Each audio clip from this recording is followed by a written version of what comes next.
Hi, I'm here with Matt in a beautiful park in Woodinville, Washington. Nice it's not raining, huh, Matt? Oh, yeah. Yeah.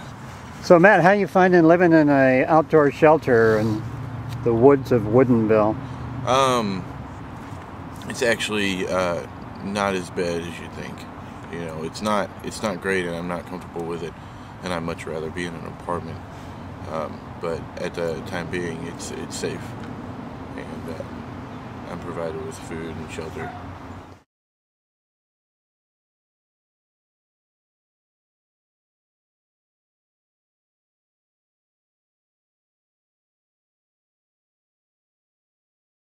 Matt, you said you've been living here for 4 months Yes. in the tent shelter. Yes. So what drew you to a tent shelter versus finding a place out in the forest where you could just hang out by yourself? Well, it was safety and knowing that I had a place to go. You know, it wasn't really about. It's about community, actually. You know, I needed a group of people that we could stay safe with. Therefore, I chose that kind of shelter. So have you found being homeless, if that's the right word, that it's unsafe? Very, very unsafe. What kind of things? I mean, you're a big guy and in shape and everything. I got off the bus in Seattle, and you know, I got robbed. You know, Really? Yeah, and you know, and I had $300 in my pocket. You know, and I got jumped.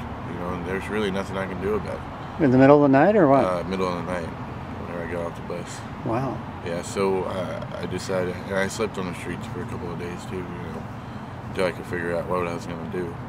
In Seattle? In Seattle. Man, that has got to be scary. Just, I mean, how do you determine where on the street you're going to sleep? You know, it wasn't really me determining anything. You know, I was tired, and I said, you know, the hell with it. I'm going to sleep on the street. You know, and I'll figure out things in a little while.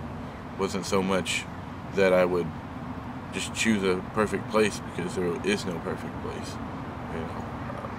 Did you have a sleeping bag or a pad or anything? No. It was during the summer, so it wasn't so rough. But it was still uncomfortable.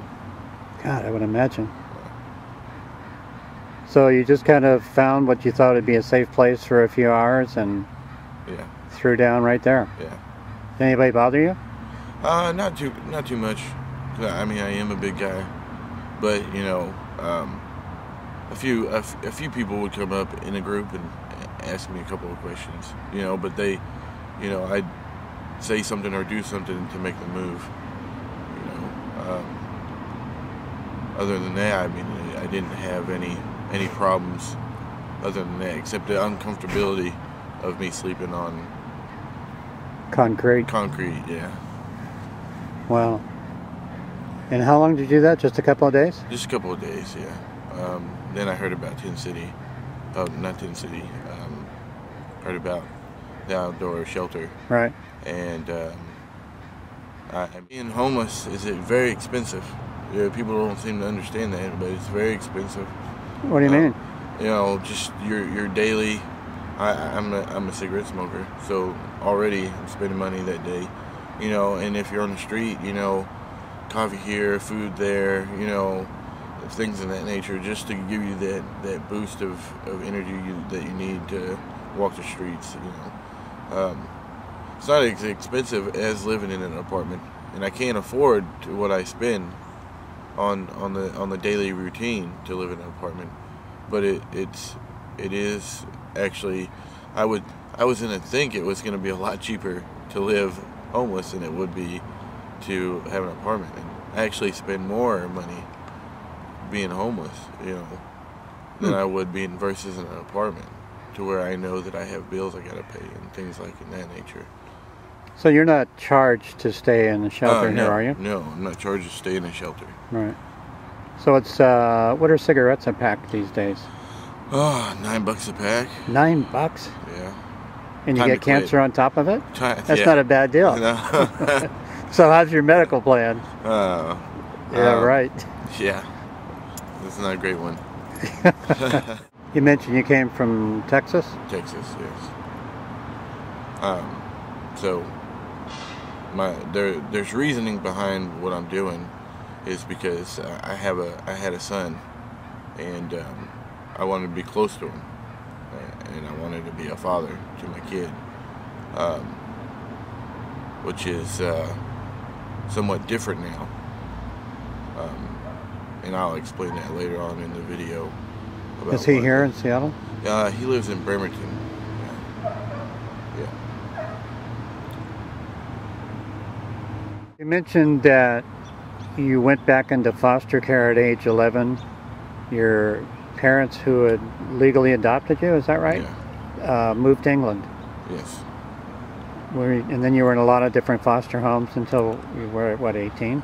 Yeah, well, until about 17 I was in foster homes. I got emancipated from the foster homes and the foster care system, because I was already doing well. I already graduated. I was going to college. You know, I was doing what I needed to do.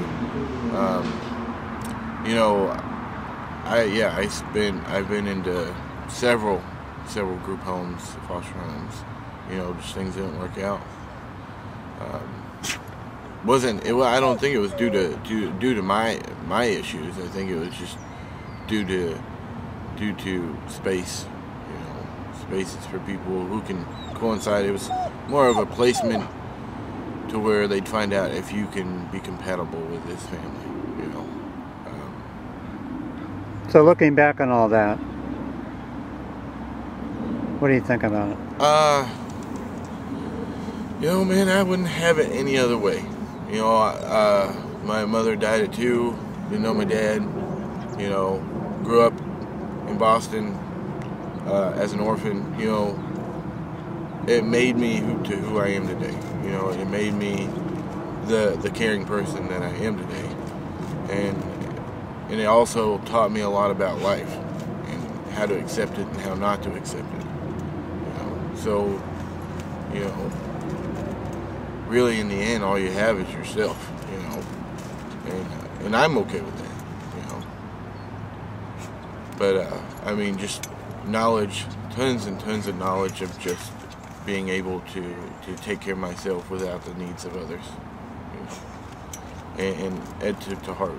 And so, I mean, whenever I became homeless, that instinct of being like that was this. It was all about me. It's all about me.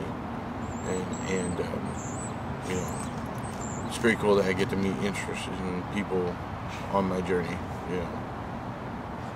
But the moment that you stop caring about of being in your situation is the moment that you give up completely. I mean, you know, it's you can give up no matter what happens in your life, you know. I had some issues come up, and you know, I was just really down for the last couple of days, and you know, and yeah, I can't do that. I can't let myself get complacent or anything of that nature. You know, it's really all about the individual, all about myself. You know, you definitely cannot give up on life. Always have compassion for it, and always be passionate about what you're doing.